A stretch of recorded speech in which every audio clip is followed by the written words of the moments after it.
All right, so we're going to talk more about Jason Van Dyke in a second, but I want to switch gears and go back to Denise Williams, because right now joining us is her defense attorney, Ethan Way. Mr. Way, thanks so much for coming on Law and Crime. You're welcome. Okay, so let's talk a little bit about what happened. Denise was found guilty of murder, conspiracy, and accessory after the fact. I'm curious first, what was your reaction when the jury came down with that verdict? I think it was a gut punch. It was a gut punch certainly to the entire defense team, and it was devastating news to Denise. Jury had been out about 8 hours, really felt that they had gotten a good understanding of what the facts were and how the law applied, and I think perhaps they just made a more emotional decision than they did a factual decision. So, we were shocked to say the least. So do you think that they made a mistake? Well, I've got to respect the jury process, but at the same time, looking at the evidence and the case, how it was presented, I don't see how there was any other decision other than not guilty as to all three counts. Now, how's Denise responding in the days since the verdict? I'm sure it's a lot different than when she actually hears it and then processing it the days after. How's she doing? She's very upset, very, just totally devastated. Fortunately, she has a very strong support group. Her family's been out to see her, has been working with her constantly. I'm going to be seeing her today. I mean, it's, we're trying to keep her spirits up. Obviously, we'll be, addressing the verdict with motion for new trial. And if that's denied, we'll be looking at our appellate options. But we're by no means giving up on this, and we're certainly not finished. Yeah, I want to talk about that. This is not the end of the road for you guys. You still have a battle to go forward, and you talked about appeals. So what are the grounds that you would say, hey, she deserves a new trial, or if that's not granted, we have to try a successful appeal? What were the errors that you saw during the course of this trial? Well, as a preliminary matter, in Florida, we have a standard on the motion for new trial that allows the court to weigh the sufficiency of the evidence. And we think that the court in this case, when presented with a proper motion, will look at things in a much more clinical and much more detached fashion, as judges tend to do. And I'm again very concerned that there was not enough sufficient evidence to sustain a conviction, and I think perhaps the court will agree. When looking at everything in total, the judge may go ahead and tip the scales and say, no, the burden wasn't met, and we'll start over. Well, one of the things I read about after the verdict, and correct me if I'm wrong, did you or anybody from your team feel that the jury might have been influenced by the media's coverage of the Denise Williams trial? Well, you never know, but the media attention was pervasive. The cameras and the constant clicking and the media coming and going from the courtroom, I think that always has an impact. I mean, jurors don't live in a bubble, and I think if, they constantly see the cameras and there's all this movement and there's constant daily recaps in the local newspaper and on other online forums, you would worry about that. I think any reasonable lawyer would worry about that. Now, the interesting part about this case, and you mentioned it before, is you were concerned that the jury made an emotional decision, the idea that someone needed to serve justice for Mike Williams' murder because Brian Winchester got that immunity deal. I want to focus on Denise, though, and maybe you could help explain some areas where at least our viewers believe that there was something more to her case than the defense team was laying on. So one of the first questions that everybody had was, when he went missing, why did she file that insurance claim a mere 19 days after he went missing, when the investigation was still, when the search, was still active? How can you explain that? Well, it's easy because it wasn't really Denise's idea to do that. If you recall the testimony from Kurt Hunter and from some others, Denise's father, Mr. Merrill, one of the first people at the scene, if not the first person at the scene of Mike going missing. Marcus Winchester was a family friend and advisor. Brian Winchester at this time was a close friend and advisor. And the advice that Denise received was, you go ahead and you file these claims. I mean, that's what people do in the insurance business. If you recall from Scott Dungy's deposition, he was a very close personal friend. And after 3 or 4 days, most people moved from missing person to body recovery. So 19 days in the grand scheme of things wasn't radically a short period of time given what everyone else was telling her. I suppose the argument, though, is that she never seemed sympathetic or grieving for what happened to Mike. That was a common criticism that we saw. And in your experience, speaking with her, listening to what happened, did she ever grieve over Mike? When he first went missing, was she concerned over him? You could see how people had that image in their head that she was hiding something.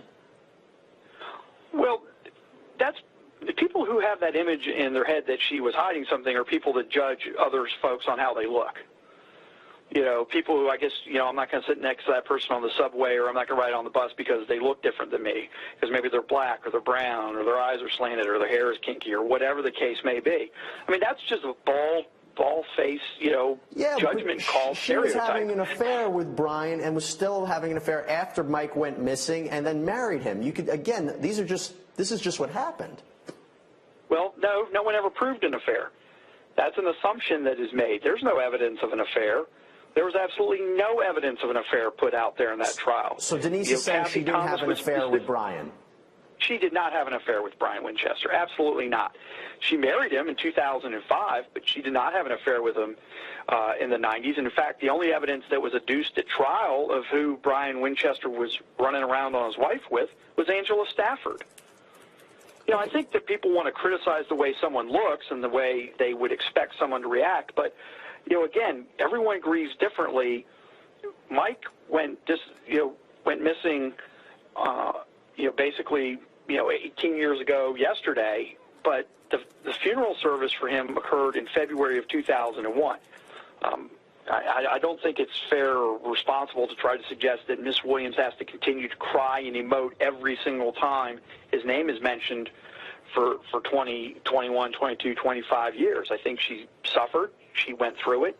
You know, she did what was best for her and her daughter, and she made the best of it. Then, in other words, are you saying that everything Brian Winchester said on the stand was a lie, which would be interesting because his immunity deal would say that if he was making any of it up, he could be charged with Mike Williams' murder. So you see you're saying everything he said was a lie on the stand, because he said he had an affair with her and that he killed him and killed Mike Williams and she plotted with him. Brian Winchester said two things that are true. He's a murderer and he's a liar. Those two things are true. But look at it this way. Brian Winchester can say anything he wants when there's no corroborative or substantial evidence. He can make up the he said, she said, because just like the government can't prove there was an affair, there's no way that Denise can disprove there wasn't an affair. You can't prove a negative. So if he makes up a story, there's no way for Denise or us to disprove it. I mean, where were the hotel records? Where were the eyewitnesses? Where was the credit card receipts? Where was anything tangible to show that there had been an affair from 1997 to 2000? There was none because it didn't happen. But Brian Winchester can go back in time and cherry pick events knowing full well that no one will ever find anything to contradict him.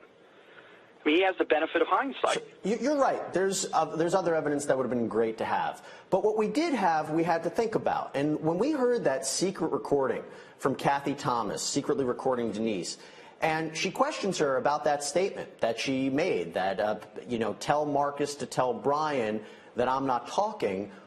What does that statement mean, though? Well, the statement means, first off, there is no evidence that Denise Williams ever made that statement. What you have is you have a Florida Department of Law Enforcement. Mr. Ray, I'm sorry to interrupt. She did say yeah on the tape. She did say yes. She acknowledged that statement. No, that's not exactly. If you listen all the way through in its context and then match it up with what she said, what Ms. Thomas said on cross-examination, the time that statement was given was at the same time after the kidnapping when Denise Williams was talking with Kathy Thomas about her experiences with Agent Devaney. And in the context of all of those discussions, Denise Williams clearly had indicated to Kathy Thomas she was not going to talk to Agent Devaney, was not going to talk to FDLE. And she didn't have any problem talking with Sergeant Wooten. She didn't have any problem talking with the Leon County Sheriff's Office. So I think we're sort of making some extensions on what that really means, but not in context, not the way that I think the government tried to portray it. Then the question is, why didn't she say on that tape, and I know she didn't know she was being recorded, why didn't she say, Kathy, I had nothing to do with this. I don't know what you're talking about. Why didn't she flat out deny it and make it very clear? because first off, she doesn't have to deny anything she isn't involved in. Second of all, and you know this from listening to the testimony, Kathy Thomas and Denise Williams talked every day by phone or by text, and the bulk of that conversation is Denise Williams trying to be a good friend to Kathy Thomas and tell her that her marriage to Rocky isn't breaking up. Kathy Thomas is saying all kinds of things in there. Denise is just trying to bring her back to, one, be careful driving because the weather's bad, and no, Rocky's not going to leave you. I think that whole recording gets kind of cherry-picked for whatever purpose someone wants to have for it, but I certainly don't believe it stands for the proposition that the government asserted. What did Denise think about the fact that Brian testified against her, and so did Kathy Thomas? I mean, these are people that were very close to her in her life. Well, in reverse, Kathy Thomas she's got her own issues that she needs to deal with in trying to raise her son with Brian Winchester. Brian Winchester testifying against her is totally, in his modus as someone who doesn't like being told no, who wants revenge, who is going to throw Denise under the bus because he felt like he'd been thrown under the bus. Certainly, Brian Winchester has all the motive in the universe to lie because the better his story, the better the government buys into it, and the better his plea deal is. It's not even a plea deal. Why do I call it a plea deal? It's a complete immunity agreement. Right. And there's a whole separate question about that. My final question to you, Mr. Way, and you said you can't prove a negative, but is there an attempt, do you think, on your part or your team's part to find and prove that Brian Winchester lied on the stand? Because if you can show that, it might be a whole different ballgame. Now, you don't have to give any strategy, but I'm curious if that's a way that you might be going. Well, look, we pulled out evidence in his cross-examination that the prosecutors were observing, that essentially the whole world was observing online in real time. There are plenty of areas in his testimony on Tuesday and Wednesday that are new that I don't think anybody's heard. It's up to the state attorney's office and law enforcement to decide whether they're going to do something with the evidence that came out in that trial. It's nothing for us to do at this point. All right. Ethan Way, thank you so much for joining us, and we hopefully will have you back on again soon. All right. Y'all have a good day. Thank you. All right, everybody, let's take a quick break. We'll be right back here on Law and Crime.